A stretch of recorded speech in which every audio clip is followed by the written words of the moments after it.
നിസ്സഹായതയെ നമുക്ക് എങ്ങനെയാണെന്ന് ഡിഫൈൻ ചെയ്യാൻ സാധിക്കുന്നത്? നമുക്ക് ശാരീരികമായോ മാനസികമായോ ആത്മീയമായോ ഒരു കാര്യം ചെയ്യാൻ താല്പര്യമുണ്ടെങ്കിലും ചെയ്യാൻ പറ്റാത്ത നമ്മുടെ അവസ്ഥയാണ് നിസ്സഹായത അല്ലെങ്കിൽ ഹെൽപ്ലെസ്നെസ് എന്നൊക്കെ നമ്മൾ പറയുന്നത്. മനുഷ്യരൊക്കെ എത്രത്തോളം വളർന്നെന്ന് പറഞ്ഞാലും പല കാര്യങ്ങളിലും മനുഷ്യർ നിസ്സഹായരാണ്. പഴയ ഒരു ഈരടികൾ കേട്ടിട്ടില്ലേ? എനിക്ക് കോഴിയെയും അറിയാം, എനിക്ക് കുഞ്ഞിനെയും അറിയാം, പക്ഷേ എനിക്കതിൻ്റെ ഭാഷ അറിയില്ലല്ലോ. എൻ്റെ വീടിൻ്റെ മുറ്റത്തൂടെ തള്ളക്കോഴിയെ അന്വേഷിച്ച് നടക്കുന്ന കുഞ്ഞിക്കോഴിയെയും കുഞ്ഞിക്കോഴി അന്വേഷിച്ച് നടക്കുന്ന തള്ളക്കോഴിയെയും എനിക്ക് കാണാൻ സാധിക്കുന്നുണ്ട്. പക്ഷേ അവരെ തമ്മിൽ കണക്റ്റ് ചെയ്യാൻ എനിക്ക് അവരുടെ ഭാഷ അറിയില്ലല്ലോ. മനുഷ്യരുടെ നിസ്സഹായാവസ്ഥ എടുത്ത് കാട്ടുന്ന വരികളാണത്. പ്രായം കൂടുന്തോറും നിസ്സഹായതയുടെ സാധ്യതകൾ കൂടി വരികയാണ് എന്ന് തോന്നും. കഴിഞ്ഞ കുറച്ച് നാളുകളായി പ്രീസ്റ്റ് ഹോമിലാണ് ഞാൻ ശുശ്രൂഷ ചെയ്യുന്നത്.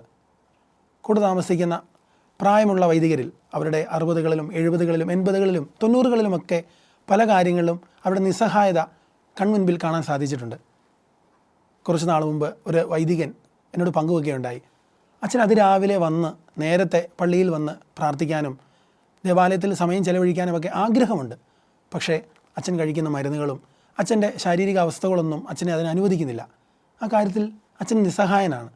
നമ്മുടെയൊക്കെ വീടുകളിലും ഇതുപോലെ നിസ്സഹായതയുടെ പല അവസ്ഥകളും നമ്മൾ കണ്ടുമുട്ടുന്നില്ലേ? നമ്മുടെ അപ്പനും അമ്മയൊക്കെ പണ്ട് ചെയ്തിരുന്ന പല കാര്യങ്ങളും ഇന്ന് ചെയ്യാൻ പറ്റാത്ത അവസ്ഥകൾ.